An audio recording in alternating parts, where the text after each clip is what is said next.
Bueno, buenos días, ¿cómo están todos? Me alegra poder presentar al ingeniero Marcelo Cassin, a quien conozco desde hace muchos años y tiene una larga experiencia en el sector eléctrico argentino y regional, de más de 40 años, a pesar de que es un joven ingeniero, porque se recibió muy jovencito.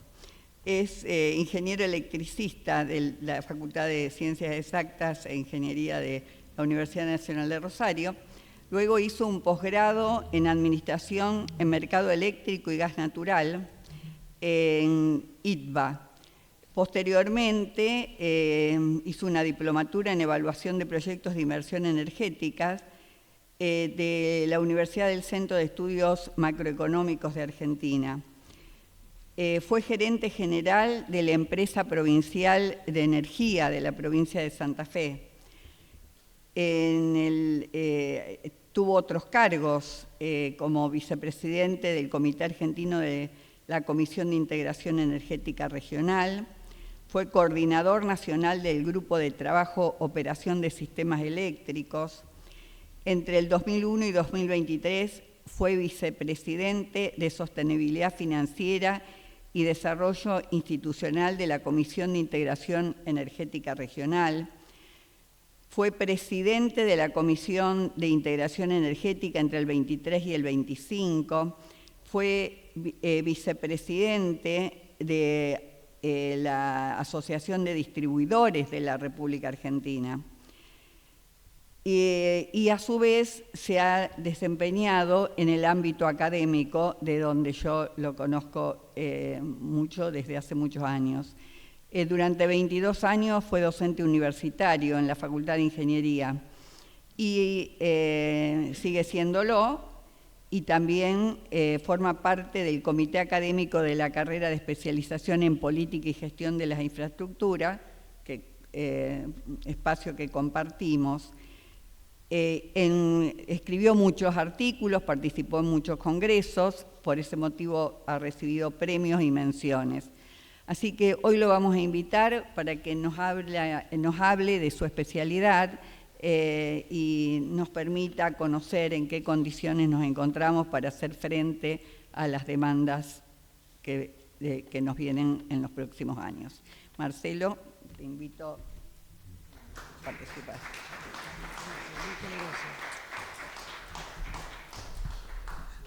Bueno, buenas tardes para todos, buen provecho. Gracias Ángel, gracias Alicia. Creo que es la segunda vez que estoy en este mismo lugar compartiendo algunas cuestiones vinculadas a lo que más o menos conozco, que es el sistema eléctrico argentino. He tenido la oportunidad, como bien mencionó Alicia, de por responsabilidades institucionales conocer todo el sector energético americano, desde Canadá hasta Ushuaia, como digo siempre, con la Comisión de Integración Energética Regional a nivel latinoamericano, centroamericano. Un agradecido a la vida porque aprendí mucho. Así que, bueno, agradecerles esta posibilidad.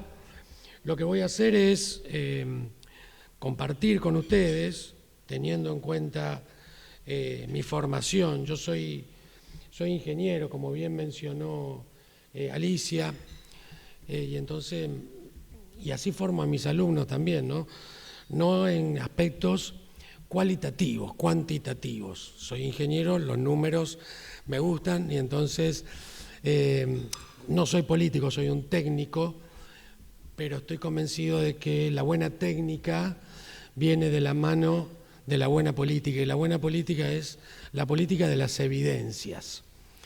Y las evidencias, vengo a compartirle con ustedes 7 números, no hay nada cabalístico ni nada, son 7 números que nos van a permitir pintar el panorama actual, la situación actual del sistema eléctrico argentino, y casi regional, y digo casi regional porque es necesario.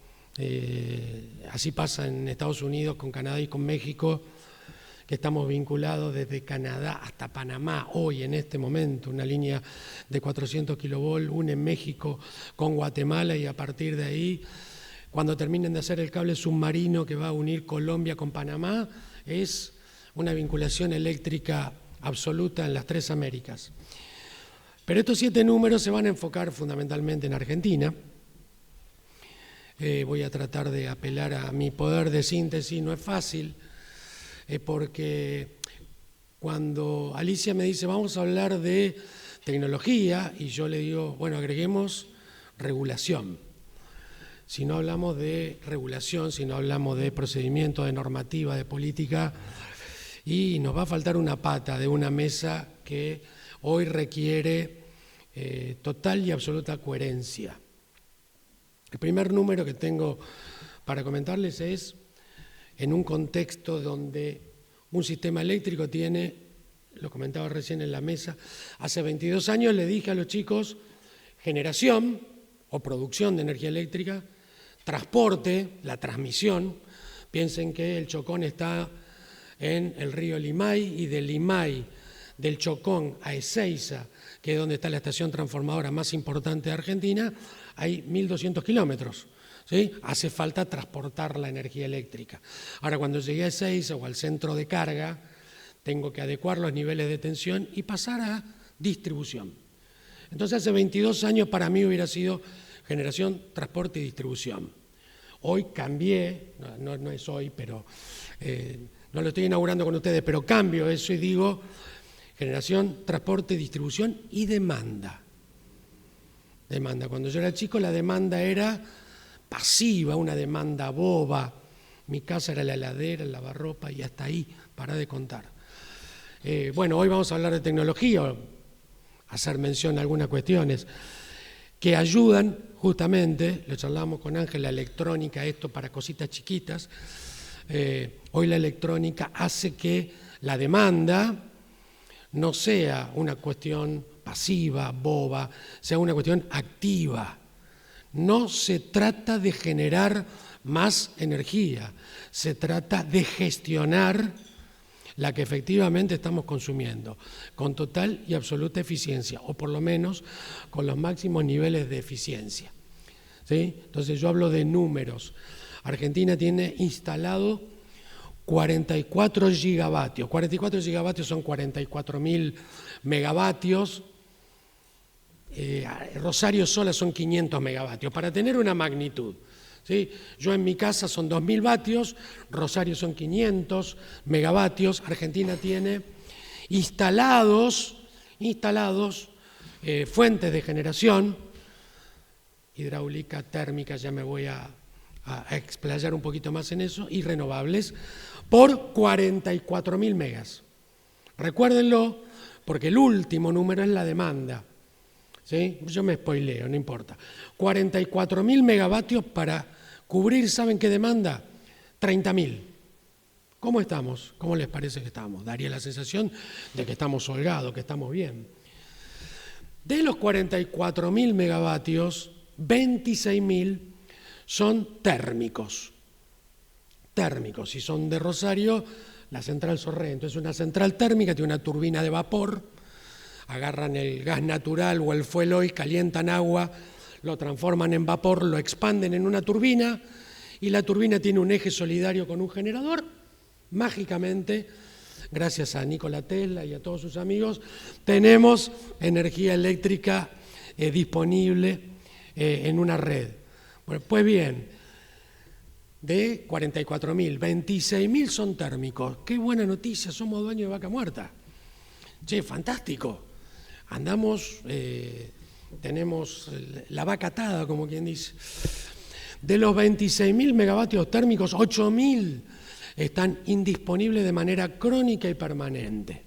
Empiecen a descontar, 44 menos 8.000, o 44 menos 8. ¿Y por qué? Y porque tenemos problemas de infraestructura y necesitamos de tecnología para poder resolver esos problemas de infraestructura. La red de gas que tiene Argentina, TGS, está partida al medio.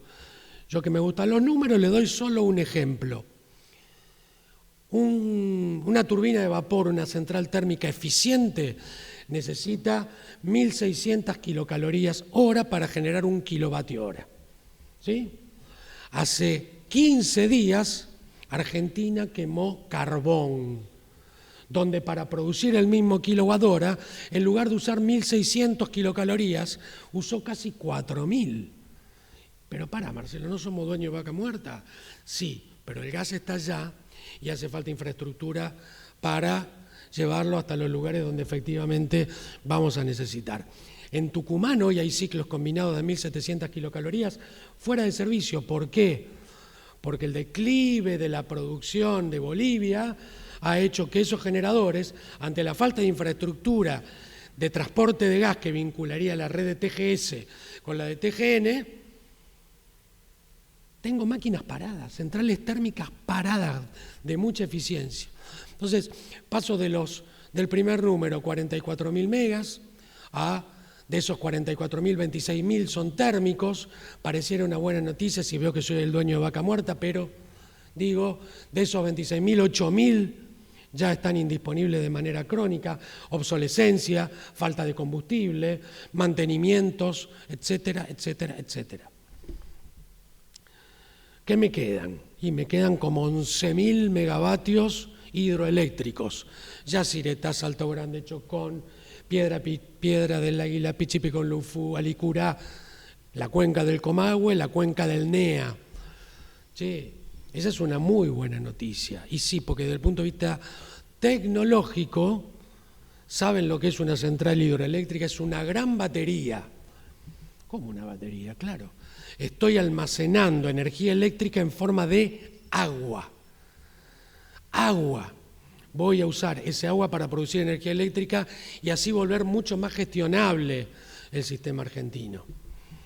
Otro número interesante, a partir de hace 10 años más o menos, las energías renovables, las vedettes, la eólica y la fotovoltaica han bajado.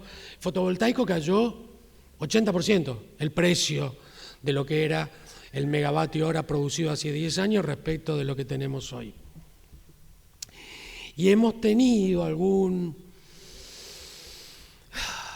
mucho empujón, pero hemos tenido algún incentivo a que haya renovable, variable, intermitente, y ahí me voy a detener.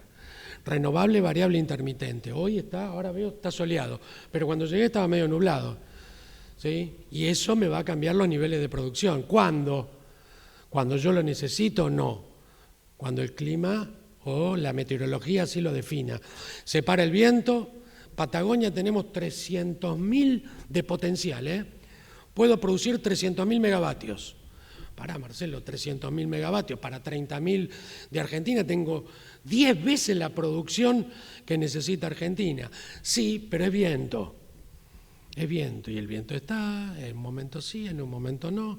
Hay rachas tan peligrosas de viento que hay que poner a las aspas de un aerogenerador en posición banderita para que el viento pase y no lo mueva, porque el estrés mecánico me lo va a romper. ¿Está?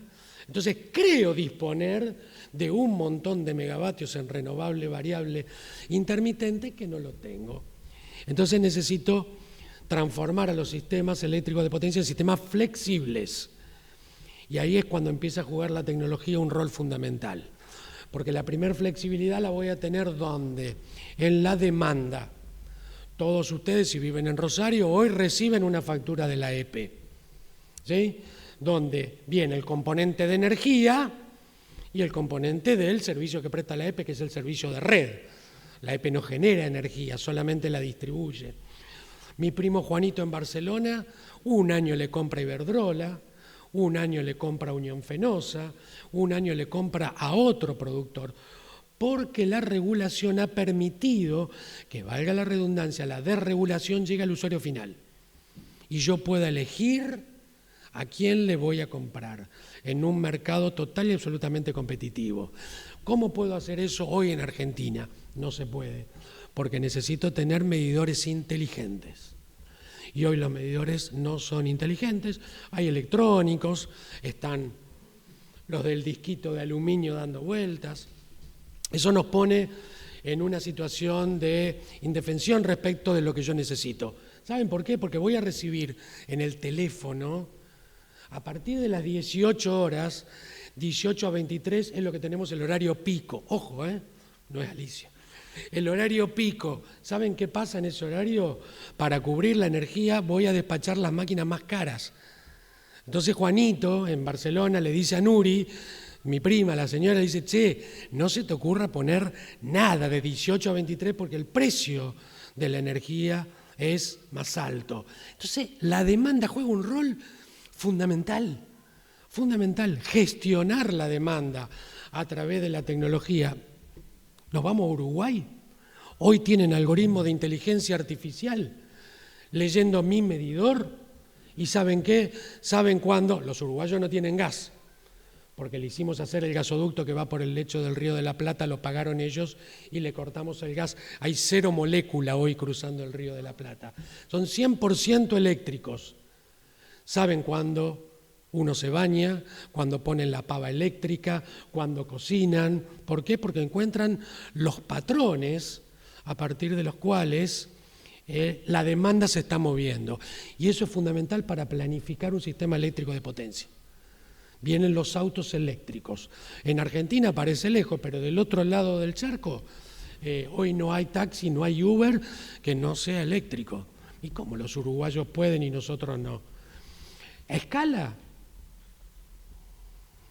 la EPE Santa Fe tiene 1,5 millones de clientes. La UTE uruguaya, que es para todo Uruguay, 1,5 millones de clientes. Superficie de Santa Fe, 330.000 kilómetros cuadrados. De Uruguay, 330.000 kilómetros cuadrados. Somos primos hermanos. ¿Cuántos medidores inteligentes hay en el ámbito de la provincia de Santa Fe? 30.000. De 1,5 millones, 30.000.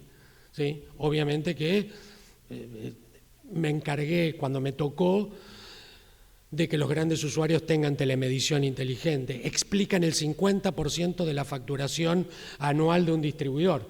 Si yo tengo que 3.000 tipos explican el 50% de mi facturación en una nube de 1,5 millones, voy a poner el ojo ahí. No obstante, el despliegue que se requiere para la medición inteligente no es solo el medidor. Hay que comunicarlo, porque se terminó el tomastado que pasa, abre la tapita, lee, se equivoca, puso mal un número e hizo un chiquero. Eso no corre más. La demanda es fundamental. La demanda comienza a jugar un rol total y absolutamente activo.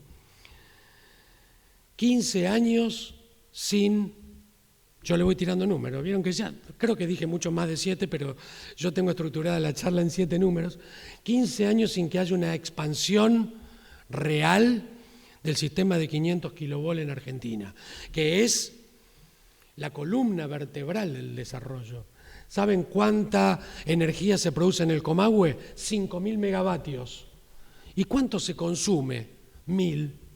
Che, ¿y los 4.000 que me sobran? Lo tengo que montar a la red de transporte y llevarlo a los centros de consumo.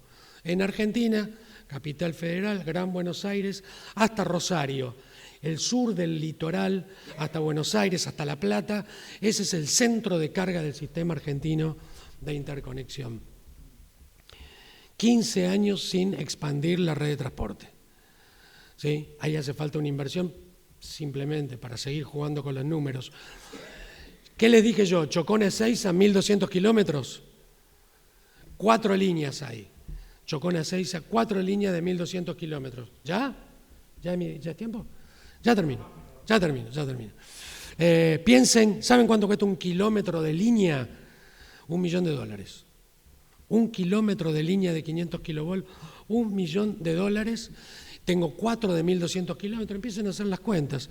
El sistema de transporte es fundamental. ¿Qué les dije hace un ratito? 300.000 megavatios de potencial en la Patagonia. ¿Sí?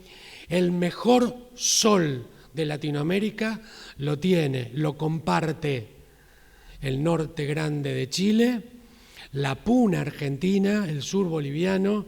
Ese es el mejor sol, el más eficiente para la producción fotovoltaica. ¿Sí? Tenemos centrales estrellas como Caucharí, por ejemplo. Bueno, una línea de 500 kilovolts puede transportar 1000 megavatios, pero en la Patagonia tengo potencial para 300.000. ¿Sí? Hay que desarrollar el sistema de transporte claramente. Y como me están apurando y tengo que ser respetuoso, vuelvo a la distribución, vuelvo al eslabón fundamental de la cadena que hace la gestión de la demanda. Necesita regulación. A partir del 1 de enero del 2025 la Secretaría de Energía es una resolución. Es una resolución que sí viene respaldado por un decreto, que es el decreto 450 del Poder Ejecutivo, la resolución 400. La resolución 400 refunda regulatoriamente hablando el mercado eléctrico argentino. Desde el año 1992 nos rige la Ley 24065. En el año 92, la Ley 24065, que es el marco regulatorio actual, no menciona en una sola oración la palabra energía renovable. ¿Sí? Hacía falta actualizarla, ¿no? Bueno, la resolución 400 viene a hacer eso, viene a darle marco, viene a darle algo que, como bien dijo mi amiga Alicia, compartimos el espacio de política y desarrollo y de la gestión de las infraestructuras. No va a haber infraestructura posible si no tenemos apalancamiento económico. Argentina tiene sus números macroeconómicos que parecieran como que empiezan a mostrar cierta coherencia cuando nos comparamos con otros lugares del mundo, no obstante estamos lejos. Seguimos teniendo 600 puntos de riesgo país, lo cual implica una sobretasa cuando vamos a pedir plata importante, y eso hace que algunos proyectos se vuelvan inviables. Necesitamos de la tecnología, necesitamos del almacenamiento de energía, que como le contaba Ángel hoy, 1 megavatio entra acá, en este salón, ¿sí? Y me permite a mí que cuando el sol se viene abajo, el aporte lo haga la batería. Y cuando me sobra sol, que ese sol lo vuelva a usar para cargar la batería. Visto desde una caja negra, siempre voy a estar generando 1 megavatio. Eso es flexibilidad en los sistemas eléctricos de potencia y eso lo hace la tecnología. Termino diciéndole que somos actores protagonistas de la transición energética mundial, que no es solo minimizar la huella de carbono. Hoy las empresas ya no compiten solo por precio y por calidad. Hoy hay requerimientos de las empresas a nivel mundial, requerimientos corporativos. Pasen por la puerta de General Motors, van a ver los paneles fotovoltaicos mal conectados, muy mal conectados. En el hemisferio sur tienen que estar mirando al hemisferio norte con 28 grados respecto del piso, y acá están mirando al este. Es solamente para que cuando vamos con el auto por la autopista veamos que están los paneles ahí. Hay que darle una vuelta de rosca cultural a todas estas cuestiones. Y ahora sí termino. No vamos a ser protagonistas de la transición energética, no en el sistema argentino, sino a nivel global, si no tomamos como un tema realmente de no va a haber desarrollo, no va a haber producción. Necesitamos energía bien usada, energía eficiente, energía con una capa, aparte de los fierros, una capa de tecnología, una capa de comunicación que hoy hacen que efectivamente Argentina comience a conducirse por una senda en donde la eficiencia del sistema argentino deje de ser del 75 al 80% y pase a ser del 95 al 96%, como pasa en los países del primer mundo. Bueno, esto era lo que tenía para compartir. Les agradezco la atención. Un placer para mí Y bueno, si quieren hacer alguna pregunta, si no están muy aburridos, yo estoy a disposición.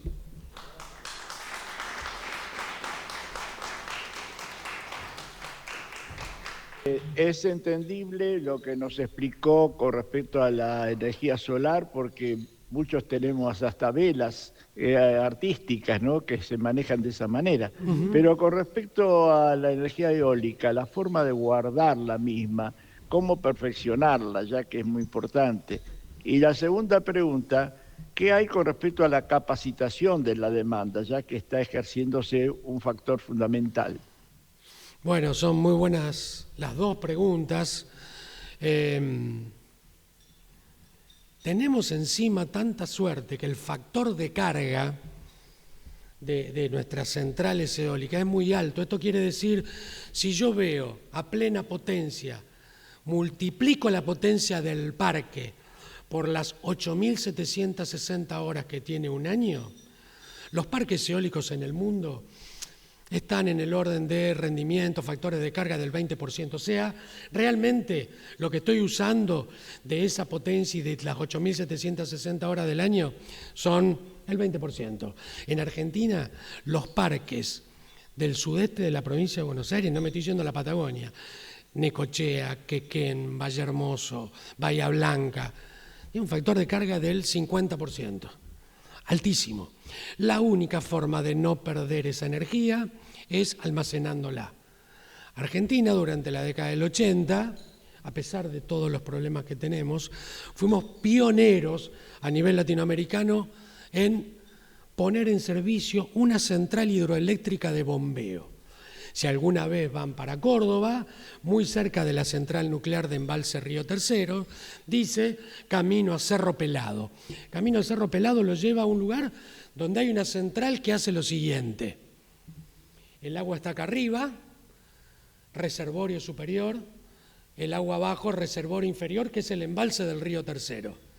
Llueve, tengo agua almacenada acá arriba, abro la esclusa, baja por la tubería de presión, mueve el generador y el agua, una vez que movió el generador, termina en el embalse del Río Tercero. ¿Sí?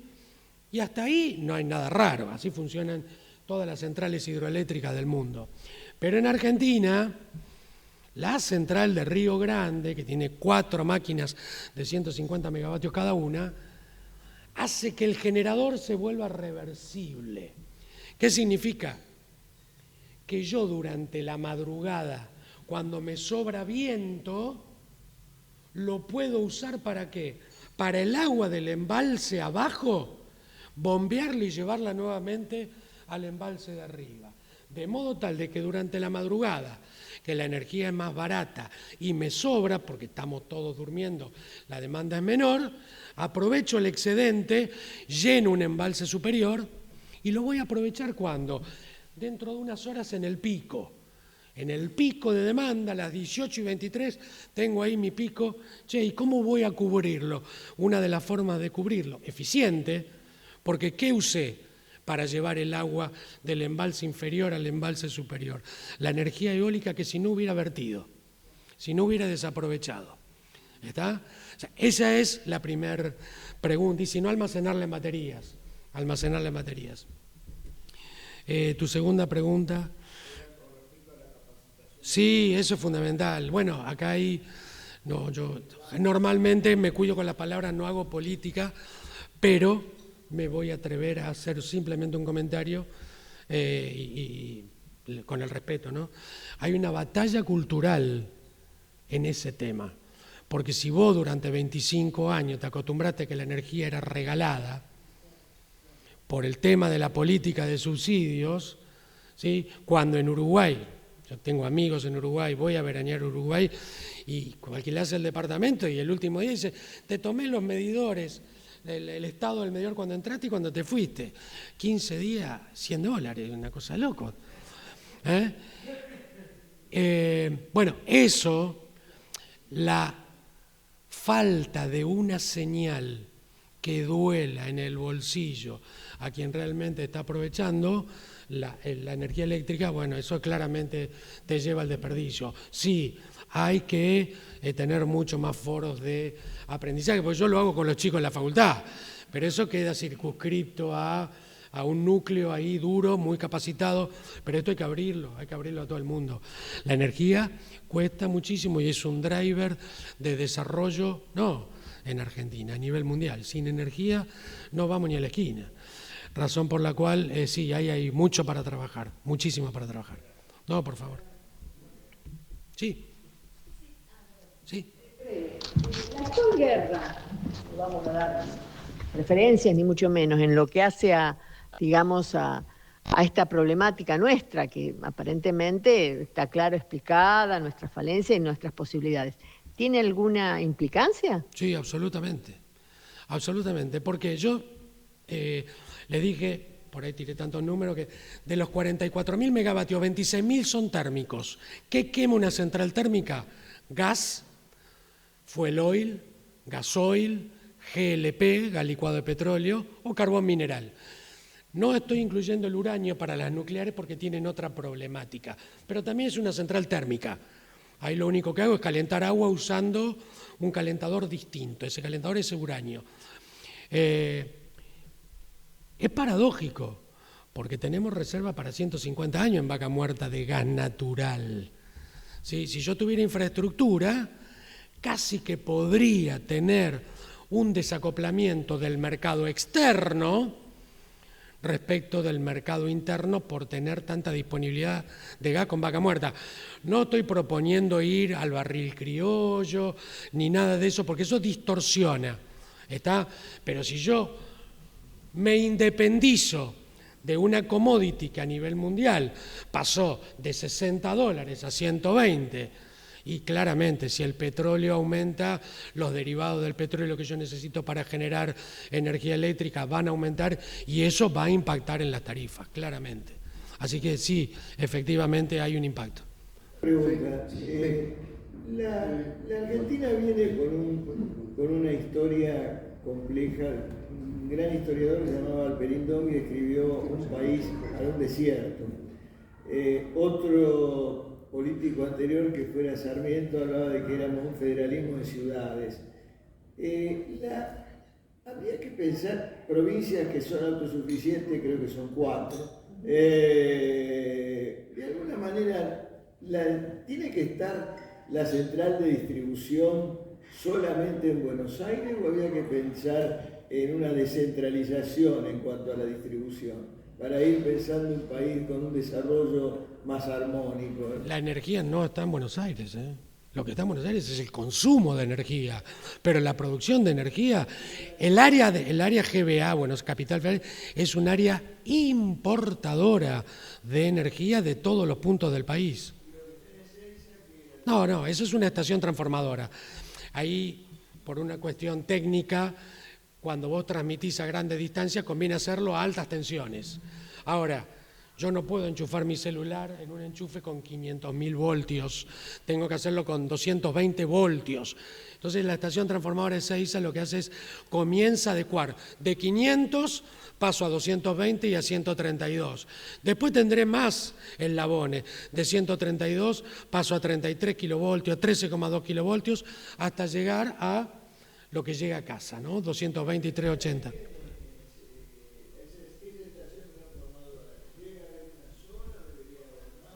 No, hay 80 en Argentina. Sí, esa es la más importante y la segunda más importante es Rosario Oeste en Pérez. Esa es la segunda más importante que Rodríguez, que también alimenta Capital Federal y Gran Buenos Aires, y más importante que Abasto, que está en la misma región. La segunda más importante es Rosario Este. Así que, sí, no, el federalismo acá está asegurado. Sí, porque el problema que tenemos, no es un problema, a ver, tenemos recursos y los recursos están en un lugar distinto donde está la demanda. O llevo Buenos Aires y Capital Federal a la zona de Comahue o, aprovechando la técnica, la tecnología, traigo esa energía hasta Buenos Aires.